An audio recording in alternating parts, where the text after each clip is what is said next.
بات جو ہے جس کو میں ذرا فوکس کرنا چاہوں گا کہ جو بھی کسی بھی قوم کی ایکسٹرنل افیئرس کی پالیسی ہوتی ہے that is the reflection of their internal affairs. یہ یاد رکھنے کی بات ہے کہ ہم جب تک اپنے اندرونی طور پر مضبوط نہیں ہوں گے in all respects, financially, economically, politically, socially, جتنے یونائٹڈ، جتنے اسٹرانگ ہوں گے وہی ریفلیکشن آپ کو ایکسٹرنل افیئرس کی پالیسیز میں نظر آئے گی. آج اگر ہم بار بار نریندر مودی اور یو اے ای اور سعودی عرب کی ریلیشن شپ کی بات کرتے ہیں اس کی بنیادی وجہ یہی ہے کہ ان کے اکنامک ریلیشنز بہت زیادہ اسٹرانگ ہیں، بہت زیادہ منی انوالو ہے، بہت زیادہ ٹریڈ انوالو ہے. میرے خیال میں ہمیں من حیث القوم اور حکومت کے حوالے سے بھی یہ فیصلہ کر لینا چاہیے کہ دنیا میں اس وقت امہ شمہ کی کوئی چیز ایسی موجود نہیں ہے. سب کے اپنے اپنے مفادات ہیں، اپنے مفادات کے حوالے سے وہ فیصلے کرتے ہیں. کبھی ہمیں مودی کا حوالہ نظر آ جاتا ہے، کبھی کسی اور کا حوالہ نظر آتا ہے، کبھی انڈیا ایران کے ریلیشن نظر آتے ہیں.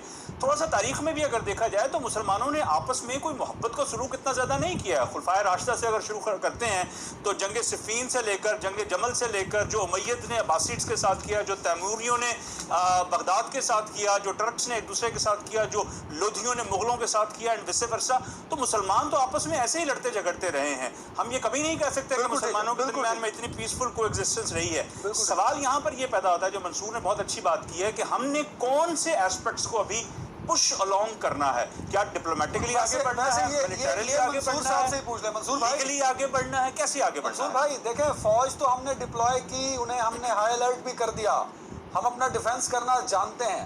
اب دوسرا محاذ تھا خارجہ پالیسی کا، اس پر بھی کوششیں ہوتی نظر تو آئی ہیں. وہ کیا چیزیں ہیں جس کی طرف آپ اشارہ کر رہے ہیں کہ جس پہ اور کام کرنا چاہیے پاکستان کو؟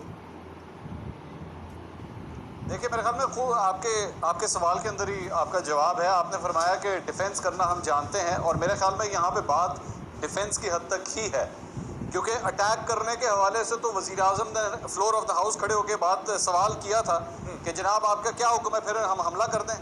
تو جب وہ جو سوال انہوں نے کیا تھا میرے خیال میں اس کے اندر ہی پوری پالیسی جو ہے وہ کلیئر ہو گئی تھی، یعنی کہ حملہ کرنے کا کوئی ارادہ نہیں ہے ہمارا. اگر حملہ کرنے کا نہیں ہے ارادہ تو پھر کم از کم ہمیں تو پوزیشن ہماری کلیئر ہوگی نا کہ ٹھیک ہے ہم ایموشنلی سپورٹ کریں گے، بالکل کرتے ہیں. ہم لوگ ہر انٹرنیشنل پلیٹ فارم کے اوپر اس مسئلے کو اٹھائیں گے. مسلم سر ایڈیشنل سوال لے لیجیے سر، اسی پہ جو بات آپ نے ہائی لائٹ کی کہ اگر ہم ڈیفینسو پہ نہیں جا رہے، ہم وار پہ نہیں جا رہے، ہم وہ آپشن استعمال نہیں کر رہے جو پرائم منسٹر نے بھی اس دن کہا تھا، تو کیا ایموشن سے کرفیو ختم ہوگا؟ کیا نعروں سے اور ٹویٹ سے وہاں کی عزتیں محفوظ ہوں گی؟ وہاں لاشیں گرنا بند ہوں گی؟ وہاں سے فوجیں واپس جائیں گی؟ کہ اگر ہم نے ڈیسائیڈ کر لیا کہ اب کی بار ہم بھرپور انداز سے کشمیر کا ساتھ دیں گے ہر محاذ پہ، تو پھر ہمیں کچھ اور سٹیپ لینا پڑیں گے. جنرل صاحب جی دیکھیے، اس میں کوئی دو رائے نہیں ہے کہ ہمیں مزید بہت کچھ کرنا ہے، لیکن ماضی میں ہمیں یہ نہیں بھولنا چاہیے کہ پہلے جب کولڈ وار تھی تو اس میں ہم دو ڈیفرنٹ بلاکس میں تھے، انڈیا اور پاکستان. اور یونائٹڈ UN ریزولوشنز کے مطابق اس لیے فیصلہ نہیں ہو سکتا تھا کہ ہم جب ایک دفعہ لے کے گئے تو USSR نے اس کو ویٹو کر دیا تھا.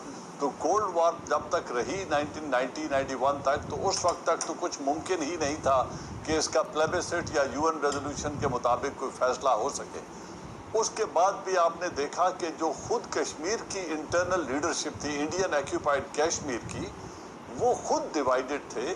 اور ان میں ایک بلاک تھا جو شیخ عبداللہ، فاروق عبداللہ، عمر عبداللہ اور یہ جو خاتون ہیں وہاں، محبوبہ مفتی صاحبہ. جی، تو یہ لوگ یونینسٹ تھے اور یہ چاہتے تھے کہ ہم ہندوستان کے ساتھ ہی رہیں اور انڈیا کا یونین کا حصہ رہتے ہوئے ہمیں آٹونومی ملے. جبکہ آزادی کی آواز اٹھانے والے لوگ جو تھے ان کو دبایا گیا تھا، اور انتخابات بھی ہوتے تھے اور یہی لوگ اقتدار کے مزے بھی لے رہے تھے اور انڈین یونین کے ساتھ مل کے رہنا چاہتے تھے. ان کی بھی ایک بڑی بھاری سپورٹ وہاں بنی ہوئی تھی. یہ جو جنگ ہے یہ اس میں ہم سٹیک ہولڈر ہیں، کشمیر سٹیک ہولڈر ہے اور چائنا کسی حد تک سٹیک ہولڈر ہے، انڈیا سٹیک ہولڈر ہے. تو ہم نے اس کو خود لڑنا ہے. کوئی آپ کی جنگیں آ کر نہ پہلے لڑا ہے نہ آج لڑے گا. اب دوسری بات یہ ہے کہ جو کچھ کشمیر میں اس وقت ہو رہا ہے، پریورٹی 1 یہ ہے، اس کو ڈپلومیٹک لیول پہ بہت اچھا ہینڈل کیا جا رہا ہے.